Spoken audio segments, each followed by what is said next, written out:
नमो नमः। अहमस्मि डॉक्टर शुभेन्दु पाठक, अंशकालिक सहायक प्राचार्य दर्शन, पूर्णिमा राम प्रताप संस्कृत महाविद्यालय बेगनी दरभंगा। प्रियांशु छात्र, इससे पूर्व की कक्षा में हमने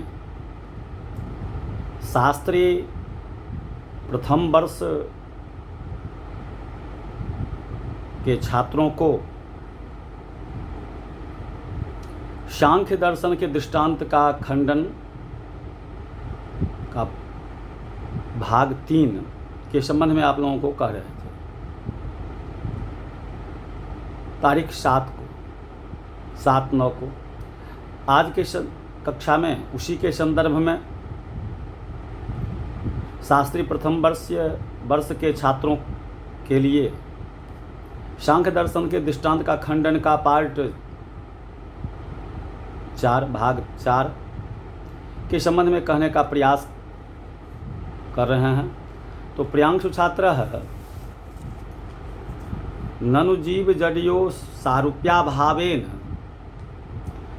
चिद विवर्तत्वं प्रपंचस्य न संपरिपद्यत इति प्रागवादिस्मेति चेत नैतत् साधु नहीं सारूप्य निबंधना सर्वे विभ्रमा इति व्याप्तिरस्ति।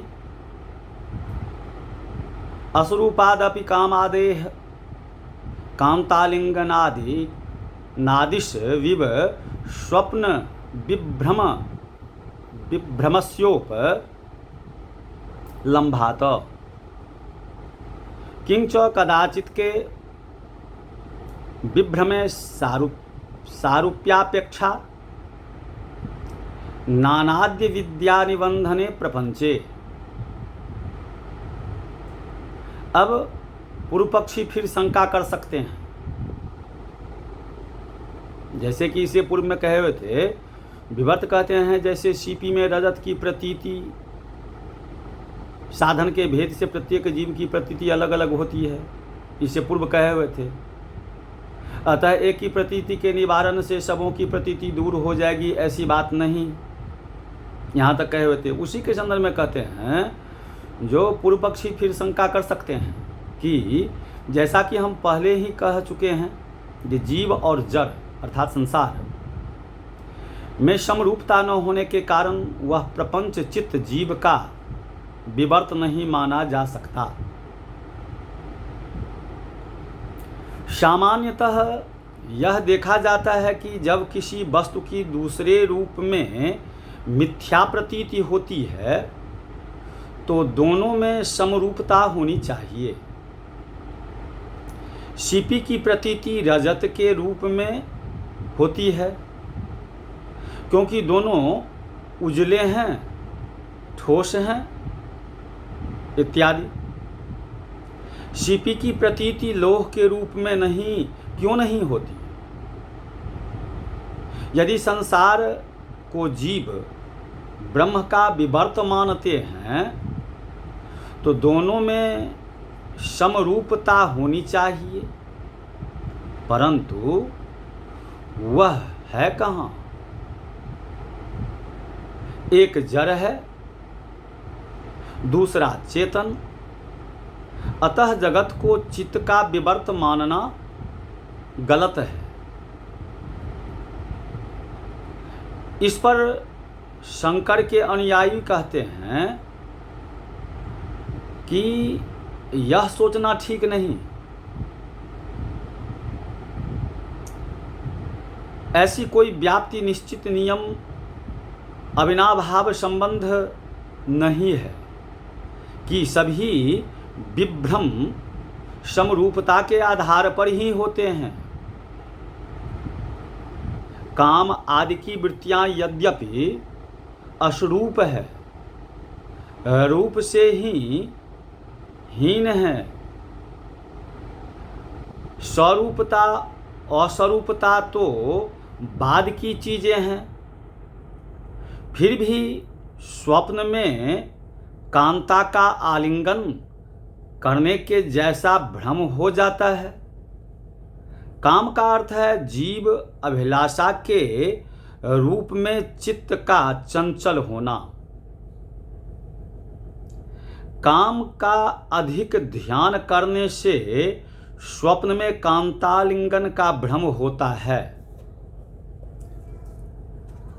अब जागृतावस्था में भी हो सकता है, यदि भावना बहुत प्रबल हो जाए। स्पष्ट है कि काम का ही विवर्त कांतालिंगन है, किंतु काम वृत्ति स्वयं तो निरूप है, अतः रूप रहित का भी विवर्त होता है। आकाश रूप रहित है, पर नीलापन आदि का भ्रम होता है।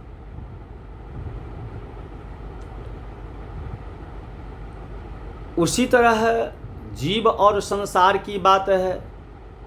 किसी तरह का साम्य दिखाकर तो समरूपता दिखाई जा सकती है। वास्तव में यह प्रश्न मनोविज्ञान का है। दो प्रकार की मिथ्या प्रतीति होती है, साधार और निराधार। साधार मिथ्या प्रतीति भ्रम है, जिसे किसी वस्तु की एक अवस्था दूसरी अवस्था के रूप में या सीपी चांदी के रूप में दिखाई पड़ती है, वह भ्रम है। यहाँ रस्सी या सीपी का सत्ता है, जो सारूप्य तथा मानसिक क्रियाओं के कारण बदली दिखाई पड़ती है। निराधार मिथ्या प्रतीति विभ्रम है, जिसमें किसी भी बाहरी वस्तु की सत्ता न होने पर भी केवल मानसिक क्रियाओं भावना के कारण किसी वस्तु की प्रतीति हो जाती है। कभी कभी अपने कमरे में जगी अवस्था में भी हमें किसी व्यक्ति की उपस्थिति का ज्ञान हो जाता है। स्वप्न देखना, भूत प्रेत देखना आदि ऐसी ही क्रियाएं हैं जहाँ तक भ्रम का संबंध है, समरूपता होती है, किंतु विभ्रम के लिए समरूपता नहीं, भावना चाहिए। दूसरी बात यह है कि कभी कभी होने वाले विभ्रम में समरूपता की आवश्यकता भले ही पड़े। अनादिकाल से चली आने वाली अविद्या पर निर्भर करने वाले प्रपंच संसार के विषय में हमें ऐसे सारूप्य की कोई आवश्यकता ही नहीं। अब इस पर मैं वाचस्पति जी का क्या मत है, क्या कहते हैं? तो कहते हैं, विवर्तस्तु प्रपंचोऽयं ब्राह्मणोपरि नामिनः अनादि वासनोद्भूतो न सारूप्यम प्यक्षते। तदेतत् सर्वं वेदांत शास्त्र परिश्रम शालिनां शुभं सुघटं च। इसे आचार्य वाचस्पति मिश्र ने कहा है, यह प्रपंच संसार तो अपरिणामी ब्रह्म का विवर्त है तथा अनादि वासना छाप अविद्या से उत्पन्न होने के कारण समरूपता की आवश्यकता ही नहीं है। यह सब कुछ वेदांत शास्त्र में परिश्रम करने वाले लोगों के लिए सुगम तथा मान्य है। इति। तो प्रियांशु छात्र, इससे आगे की कक्षा में हम आप लोगों को वेदांत सूत्र की विषय वस्तु के संबंध में कहने का प्रयास करेंगे। इति।